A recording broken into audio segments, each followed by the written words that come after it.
Hello! Story time! Today I have bread and jam for Francis. This is an old story. My mom read this to me when I was your age. Some of you may have already heard it, but it's so good. What kind of animal do you think Francis is? What would your guess be? I think she's a badger. Let me know if you agree. Here she was with her bread and jam. By Lillian Hoban. It was breakfast time, and everyone was at the table. Father was eating his egg. Mother was eating her egg. Gloria was sitting in a high chair and eating her egg too. Francis was eating bread and jam. "What a lovely egg," said Father. If there is one thing I am fond of for breakfast, it is a soft-boiled egg." "Yes," said Mother, spooning up egg for the baby. "It is just the thing to start the day off right." "Ah," said Gloria, and ate up her egg. Frances did not eat her egg. She sang a little song to it. She sang the song very softly. "I do not like the way you slide. I do not like your soft inside. I do not like you lots of ways, and I could do for many days without eggs." She is singing her song.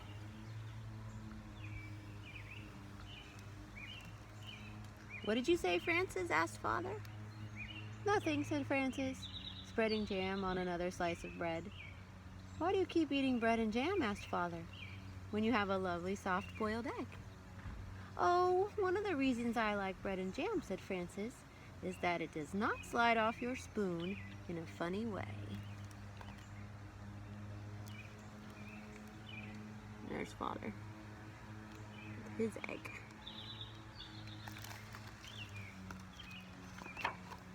"Well, of course," said Father. "Not everyone is fond of soft-boiled eggs for breakfast. But there are other kinds of eggs. There are sunny-side-up and sunny-side-down eggs." "Yes," said Frances, "but sunny-side-up eggs lie on the plate and look up at you in a funny way. And sunny-side-down eggs just lie on their stomachs and wait." "What about scrambled eggs?" said Father. "Scrambled eggs fall off the fork and roll under the table," said Frances. "I think it is time for you to go to school now," said Mother. Frances picked up her books, her lunchbox, and her skipping rope. Then she kissed Mother and Father goodbye and went to the bus stop. "Goodbye, Frances." There's her lunch, and her books, and her skipping rope.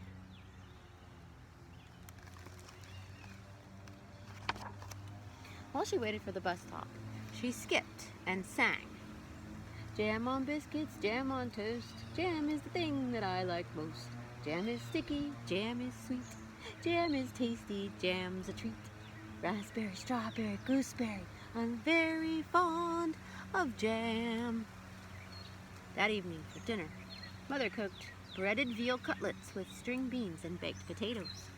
"Ah," said Father, "what is there handsomer on a plate and tastier to eat than breaded veal cutlet?" "It is a nice dish, isn't it?" said Mother.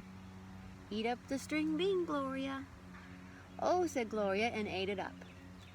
She had already eaten her dinner of strained beef and sweet potatoes, but she liked to practice with a string bean when she could. There's Frances waiting for the bus. Look at the Badger school bus driver and Badger students. There's Mother. She's preparing the veal cutlets.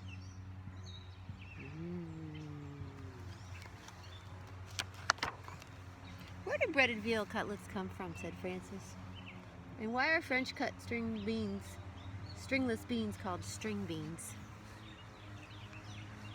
"We can talk about that another time," said Father. "Now it is time to eat our dinner."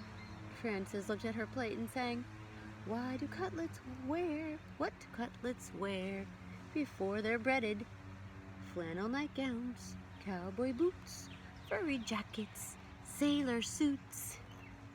Then she spread jam on a slice of bread and took a bite. So she won't try anything new, Mother said to Father. She just eats bread and jam. How do you know what you'll like if you won't even try anything? Asked Father. Well, said Frances, there are many different things to eat and they taste many different ways. But when I have bread and jam, I always know what I'm getting and I am always pleased. You try new things in your school lunches, said Mother. Today I gave you a chicken salad sandwich. There now, said Father to Frances. Wasn't it good? Well, said Frances, I traded it to Albert. For what? Said Father. Bread and jam, said Frances. Here she is, not eating her dinner, just the bread and jam. See, the jar says jam. Oh, she's a hard one. The next morning for breakfast, Father sat down and said, now I call that a pretty sight. Fresh orange juice and poached eggs on toast.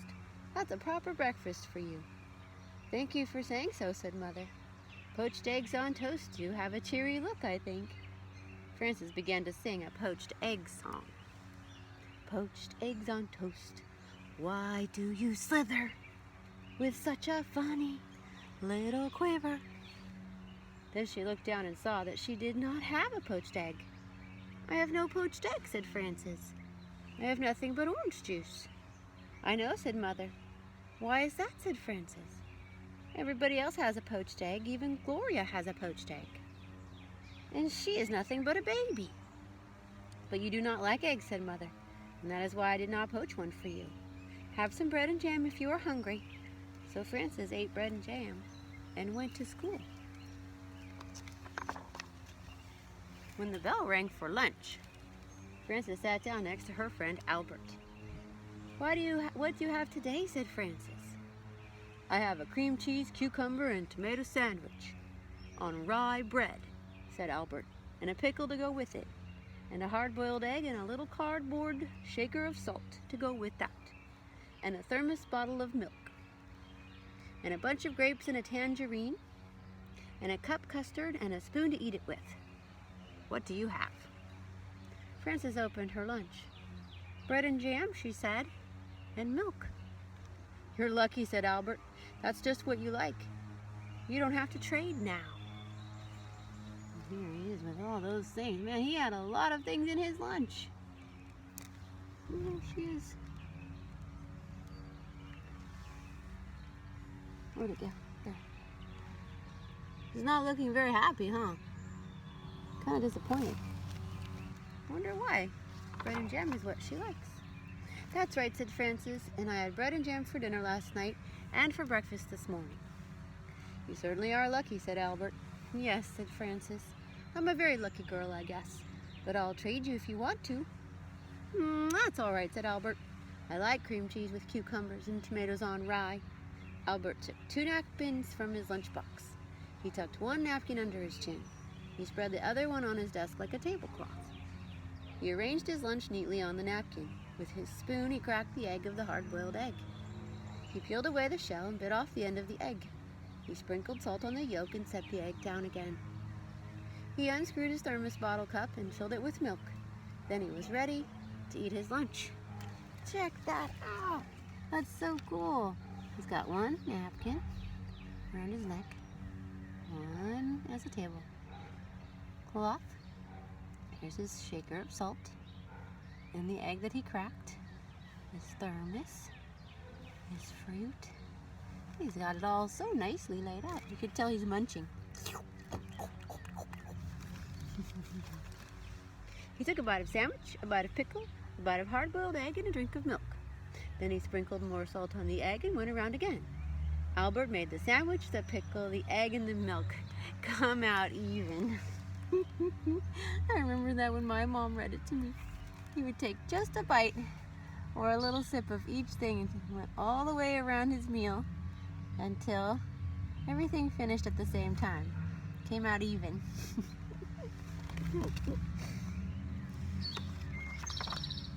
He ate his bunch of grapes in his tangerine, then he cleared away the crumpled up waxed paper, the eggshell and the tangerine peel. He set the cup custard in the middle of the napkin on his desk.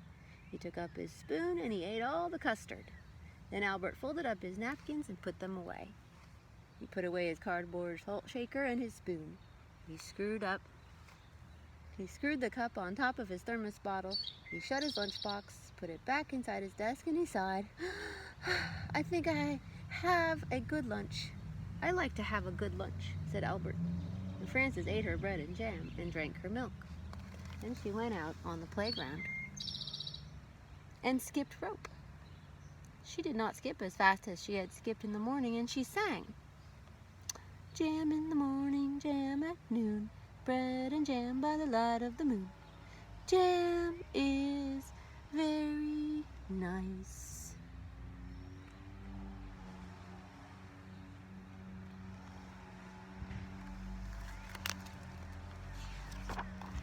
When Frances got home from school, Mother said, I know you like to have a little snack when you get home from school, and I have one all ready for you. I do like snacks, said Frances, running to the kitchen. Here it is, said Mother, a glass of milk and some nice bread and jam for you. Aren't you worried that maybe I will get sick and all my teeth will fall out from eating so much bread and jam, asked Frances. I don't think that will happen for quite a while, said Mother, so eat it all up and enjoy it.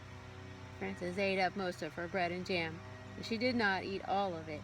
After her snack, she went outside to skip rope. Look at her face. Oh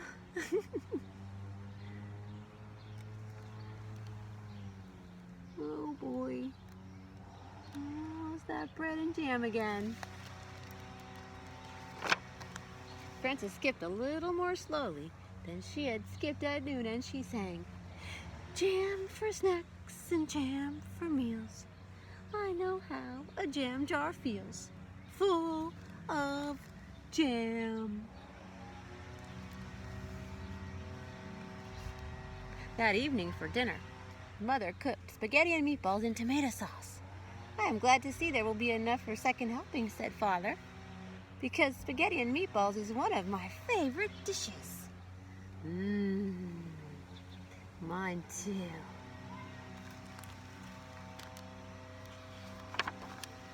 Spaghetti and meatballs is a favorite with everybody, said Mother. Try a little spaghetti, Gloria. Said Gloria and tried the spaghetti. Frances looked down at her plate, and she saw that there was no spaghetti and meatballs on it. There was a slice of bread and a jar of jam, and Frances began to cry. Oh, you see her tears.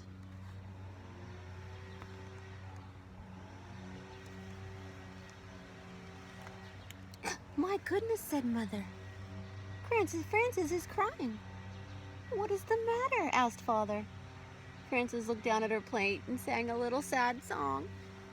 She sang so softly that Mother and Father could scarcely hear her. What I am is tired of jam. I want spaghetti and meatballs, said Frances. May I have some, please? I had no idea you liked spaghetti and meatballs, said Mother.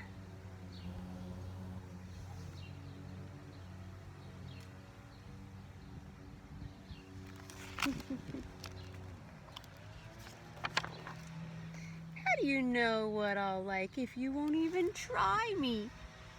Asked Frances, wiping her eyes. So Mother gave Frances spaghetti and meatballs, and she ate it all up.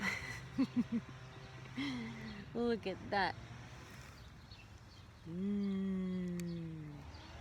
Almost looks like the back of the chair is a hat, a bowl-shaped hat. That's funny. The next day, when the bell rang for lunch, Albert said, "What do you have today?" "Well," said Frances, laying a paper doily on her desk and setting a tiny vase of violets in the middle of it. "Let me see." And she arranged her lunch on the doily. Look at that pretty doily and vase of flowers. Look at her face too. It's much happier. I have a thermos bottle with cream of tomato soup, she said, and a lobster salad sandwich on thin slices of white bread. I have celery, carrot sticks, and black olives, and a little cardboard shaker of salt for the celery, and 2 plums and a tiny basket of cherries, and vanilla pudding with chocolate sprinkles, and a spoon to eat it with. That's a good lunch, said Albert. I think it's nice that there are all different kinds of lunches and breakfasts and dinners and snacks. I think eating is nice. So do I, said Frances, and she made the lobster salad sandwich, the celery, the carrot sticks, and the olives come out even. Wow. Happy. The end. All right. That's it for now. I'll see you later. Bye.